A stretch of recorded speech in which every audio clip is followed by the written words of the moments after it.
the likelihood of something incredibly disruptive happening within the next 2 years that can affect the entire planet is definitely larger. Things that go around deciding by themselves who to kill.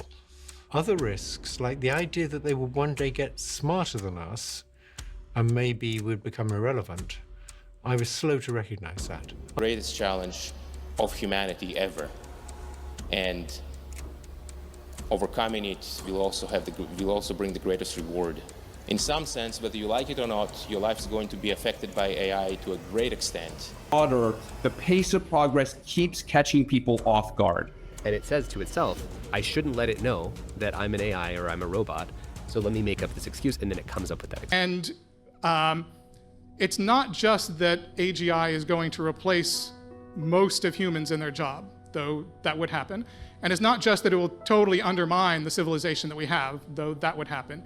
It's that AGI will lead to superintelligence, almost inevitably. So the thing that Dario described is not one AGI, but a community of them. That will happen almost immediately. That community improving itself is superintelligence, and that's just the floor of what that would look like. So federal policy about AI and make sure that we wind up making the right decisions here in the long run and win the race. And the company that uses the AIs. So it's going to increase the gap between rich and poor. And we know that if you look at that gap between rich and poor, that basically tells you how nice a society is. If you have a big gap, you get very nasty societies in which people live in walled communities and put other people in mass jails. It's not good to increase the gap between rich and poor. An Oppenheimer moment. An Oppenheimer moment for sure. Why did you bring that up? It is. He didn't know. You know, what am I creating? I'm creating a nuclear bomb that's capable of destruction at a scale unheard of at that time. Until today, a scale that is devastating. And interestingly, 70 some years later, we're still debating a possibility of a nuclear war in the world, right? And the moment of Oppenheimer deciding to continue to create that disaster of humanity is, if I don't, someone else will. So I think the real difference, and I think this is fundamental to understand, is that AGI and after it superintelligence is not a tool. It is a competitor. It is something that is more like a different species. And so when you think about some of the technologies we haven't pursued, what do we not have? We didn't build super soldiers using eugenics or genetic engineering. We didn't build bioweapons that took off and proliferated around the world. The things that we have not built and we have chosen sort of not to play God with are the things that take on a life of their own. So, anybody who wanted to use AI for corrupting elections would try and get as much data as they could about everybody in the electorate. All this data on people, you know how much they make, where they live, you know everything about them. Once you know that, it's very easy to manipulate them. Because you can make an AI that... You can send messages that they'll find very convincing, telling them not to vote, for example.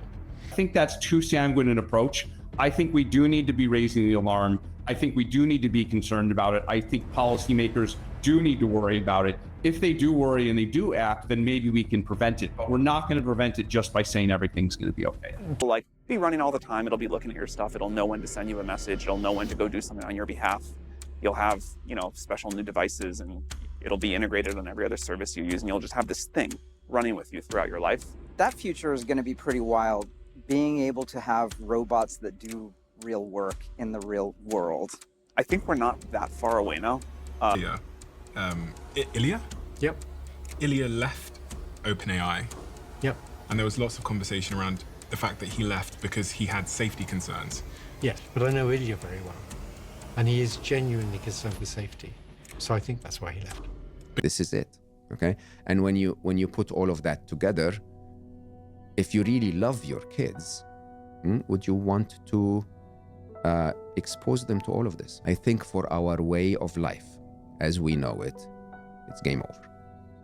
Our way of life is never going to be the same again.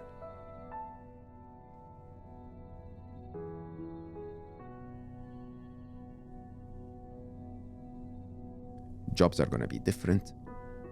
Truth is going to be different.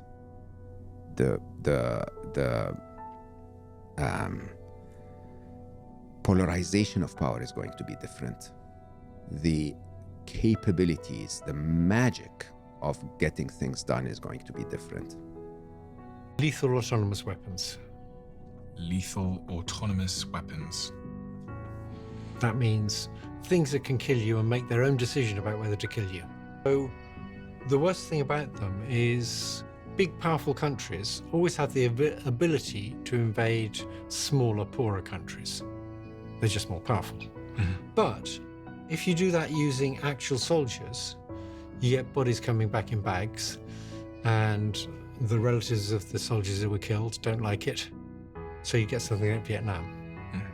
In the end, there's a lot of protest at home. If instead of bodies coming back in bags, it was dead robots, there'd be much less protest, and the military-industrial complex would like it much more, because robots are expensive. And so looking at it, paying attention, and then generating the energy to solve the problems that will come up, that's going to be the main thing.